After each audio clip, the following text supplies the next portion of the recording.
someday your church will die.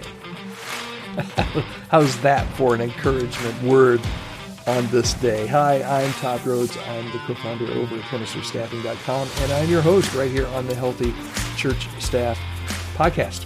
All right, now I know that's a grim-sounding thing to start with, but stick with me. Today we're going to talk about the inevitable death of your church. All right, so now before you start drafting your resignation letter, let me clarify a little bit. I'm not talking about a sudden, catastrophic demise, although we have seen a few of those just in the past, actually the last couple months, where fairly large churches just very quickly and catastrophically cease operations because of different things. But that's a different podcast for a different day. That's not what I'm talking about here. What I'm talking about is this kind of the slow fade, the gradual decline that can creep into any church if you're not careful. And the concept isn't new. In fact, Jeff Bezos, you may know him as the founder of Amazon. He's been warning about what he calls the day two phenomenon for years. And he believes that companies, like organisms, have a natural life cycle. Day one is full of energy and innovation and customer obsession, but day two is marked by stasis and complacency and ultimately, over time, if it's not fixed, irrelevance. Now you might be thinking, Todd, we're not a corporation. We're a church, for crying out loud. And you're right, but the principles behind this day two phenomenon can apply to any organization, including churches. I wish I had it in front of me, but my friend Warren Bird, great researcher in the church, did a study a while back where he compiled, my apologies to Warren, I'm going to botch this up, but he looked at, back a few decades ago, Sunday school was huge. Churches did Sunday school. That's a matter of fact, they looked at Sunday school attendance more than they did worship service attendance because they placed that much value on that. And he looked at the largest Sunday schools in America, I think maybe in 1950 or 1960, and just looked to see how many of those were around still today. And out of the top, it was either the top 10 or 20, there were only one or two churches, not just Sunday schools, not just did the Sunday schools exist, did the churches that had these vibrant Sunday school programs, are they even still in existence? And it was just a fragment of those churches that were even still in existence. So they all experienced this day two phenomenon. And, here's how it happens. How many churches have you seen? How many churches have you witnessed that were just, you can probably count them on your fingers or think of them in your head. How many churches have you seen that were once just absolutely vibrant and thriving and growing, and now they seem stuck in a rut? Maybe attendance is dwindling. Maybe giving is down. Maybe it's just the energy and the excitement have fizzled out. Maybe there was a moral failure. Maybe something else happened. But what was once vibrant and thriving is just not anymore. And so this is day two. Okay, this is what I'm describing, and I guess my good friend Jeff Bezos would describe as day two. Right? It's subtle. It's drifting.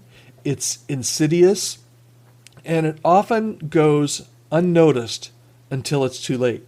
But here's the good news. It's not inevitable, and we can fight back against the stagnation and keep our churches in day one, at least for a little bit longer before we go into day two. And how do we do that? Okay, here are a few tips I've come up with that kind of are inspired by Jeff Bezos and his day one and day two philosophy. Okay, number one, and these might be great for you, and they take the meat off the bone if there's any meat on the bone here for you. So number one, obsess over your customers. In the church world, we don't have customers, right? We have those people, our attenders, our congregation, our community. Are we really listening to their needs and the desires and feedback? Are we adapting our ministries to meet where they are? And I'm not advocating for changing our message or changing the gospel, but I'm saying, we just did a podcast this week on changing culture. Are we looking at what we need to adapt to be able to meet our people where they are and what they need? And number two, resist proxies. Don't let processes and procedures become more important than people. If your systems Are there systems that are serving your mission, or have they become more bureaucratic roadblocks? If you have a lot of bureaucratic roadblocks in your church, it is not going to work well for you long term. What worked 30 years ago is not going to work in 2024. Number 3, embrace external trends. Like we said in our podcast earlier, if you didn't listen to that earlier, I think it was Tuesday of this week, we did a podcast on culture and changes. The world is rapidly changing. Are you keeping up with cultural shifts and technological advancements, new ways of reaching people without changing your message? Embrace those external trends. Make high-quality decisions quickly. Don't get bogged down in kind of endless meetings and analysis paralysis. Be decisive, take calculated risks, and learn from your mistakes. And then the last thing I think that would be helpful is just never stop learning. Engage a culture that has continuous learning and improvement. Invest in your staff's development. Try new approaches. Throw some spaghetti up against the wall, see what sticks. Be open to feedback. Because here's the bottom line.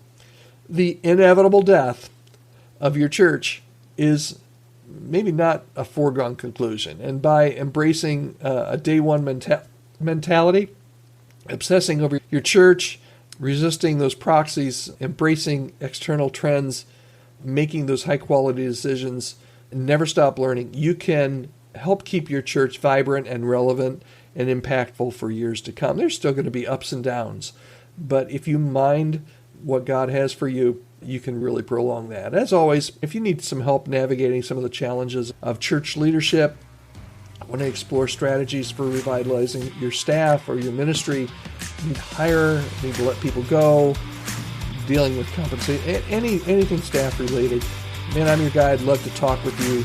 I've been there, done that, and would love to be able to have a conversation with you, see if there's any way I can help. Reach out to me anytime. Podcast@chemistrystaffing.com. I'm here to help you however I can.